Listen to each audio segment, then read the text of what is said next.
আজি আমি আন এটা ইম্পৰ্টেণ্ট কুৱেশ্যন ডিছকাছ কৰিম।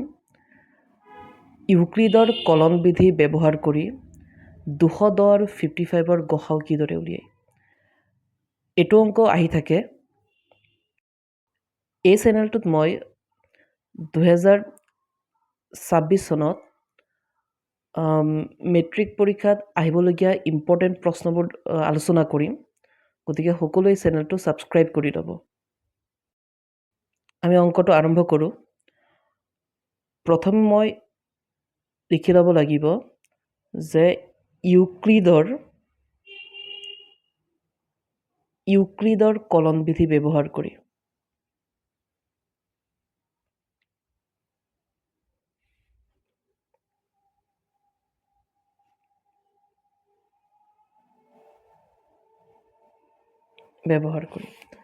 এতিয়া মই জানো যে 210 আৰু 55ৰ পৰা মোৰ 210টো ডাঙৰ আৰু 55টো সৰু। এতিয়া আমাৰ 210 আহি যাব ইয়াত আৰু ইফালে থাকিব 55। এতিয়া আমি কেনেকৈ কৰিম? মই আগৰ ভিডিঅ'টো মই কলন বিধিয়ে শিকাইছিলোঁ। তো এই 55ৰে 210ক হৰণ কৰিম। হৰণ কৰি যিটো ভাগফল পাম সেইটো আমি পূৰণত পাতিম, আৰু যিটো ভাগ শেষ পাম এইটো আমি যোগত পাতিম। মই হৰণটো ছাইডত কৰি আছোঁ। 210 আহিব ভিতৰত আৰু 55 বাহিৰত। তে 55 এগুণ 55 কম হ'ব।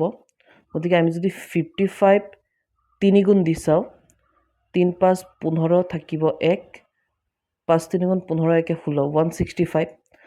আৰু 55 যদি আমি 4 গুণ দি চাওঁ, 4 5 গুণ 20ৰ 0 2, 5 4 20 আৰু 2 22। 4 গুণ দিলে আমাৰ ইয়াতকৈ বেছি হৈ যায়।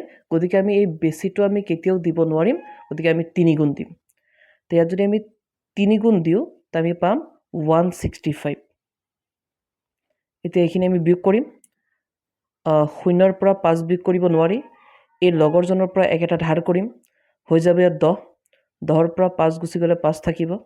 ইয়াত আগতে 1 আছিল, যিহেতু 0ই 1টো ধাৰত নিলে, গতিকে ইয়াত এতিয়া আছে 0। তো 0ৰ পৰা 6 নাযায়, আকৌ 1 এটা আমি ধাৰ কৰিম। হৈ যাব 10। 10ৰ পৰা 6 গুচি গ'লে থাকিব 4। ইয়াত 2 আছিল, 1 ইয়াত থকা 0ই ধাৰ ল'লে, তো ইয়াত থাকিব এতিয়া 1, 1ৰ পৰা 1 নাযায়। এতিয়া আমি কি কৰিম? এই যিটো ভাগফলটো এইটো আমি পাতিব লাগিব পূৰণত, আৰু এই যিটো ভাগ শেষ এইটো আমি পাতিব লাগিব যোগত। ইয়াৰ পিছৰ লাইনটো কেনেকৈ হ'ব? ইয়াৰ পিছৰ লাইনত 55 আহি যাব 210ৰ ঠাইত, আৰু 45 আহি যাব 55ৰ ঠাইত। মানে এইটো 55 সমান 45। যিদৰে ইয়াত 55ৰে 210ক হৰণ কৰি ভাগফল আৰু ভাগহে পতা হৈছিল, ইয়াত আমি তেনেকৈ কৰিম। 45ৰে 55ক হৰণ কৰিম, হৰণ কৰি ভাগফলটো পূৰণত পাতিম আৰু ভাগশেষটো যোগত পাতিম।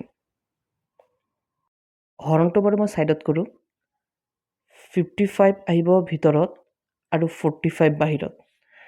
তে 45 এগুণ 45 কম হ'ব, কিন্তু 45 যদি মই দুগুণ দিওঁ 90 হ'ব, যিটো ইয়াতকৈ বেছি হৈ যাব। গতিকে আমি 45 এগুণ দিম। 45 এগুণে 45। বিয়োগ কৰিম এইখিনি। 5ৰ পৰা 5 বিয়োগ কৰিলে 0, 5ৰ পৰা 4 বিয়োগ কৰিলে 1। গতিকে এই ভাগফলটো এতিয়া আমি পাতিম পূৰণত, আৰু ভাগশেষটো পাতিব লাগিব যোগত। পূৰণত আহি যাব আমাৰ 1, আৰু যোগত আহি যাব যোগত আহি যাব আমাৰ 10। এতিয়া আমি আকৌ কি কৰিম? 45 আহি যাব 55ৰ জেগাত, আৰু 10 আহি যাব 45ৰ জেগাত। 45 সমান ইয়াত আহি যাব 10। ঠিক একেদৰে 10ৰে 45ক হৰণ কৰিম, হৰণ কৰি ভাগফলটো পূৰণত আৰু ভাগশেষটো যোগত। মই হৰণ ছাইডত কৰোঁ।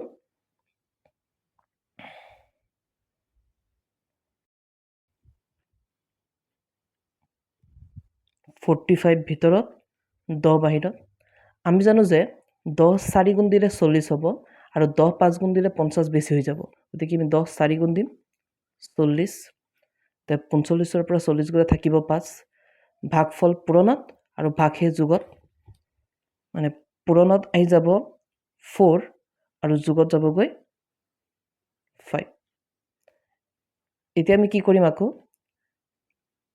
10 আহি যাব 45ৰ ঠাইত আৰু 5 আহি যাব 10ৰ ঠাইত 10 সমান 5 আকৌ যদি আমি হৰণ কৰোঁ 10 আৰু এইফালে 5 আমি জানো যে 5 দুগুণ 10 আৰু আমাৰ 0 ওলাই গ'ল এতিয়া এই ভাগ ফল যাব পূৰণত আৰু ভাগ শেষ যাব যোগত পূৰণত আহিব আমাৰ 2 আৰু যোগত যাব 0 মই কৈছিলোঁ যিটো শাৰীত আমাৰ 0 ওলাব সেইটো শাৰীতে আমি গসাও বিচাৰি পাম তো আমাৰ গসাও হ'ব এইটো প্ৰথম এই দ্বিতীয়টো এইটো আমাৰ গসাও গতিকে আমাৰ গসাও ওলাই গৈছে 5 এইটো অংক বহুত ইম্পৰ্টেণ্ট হয়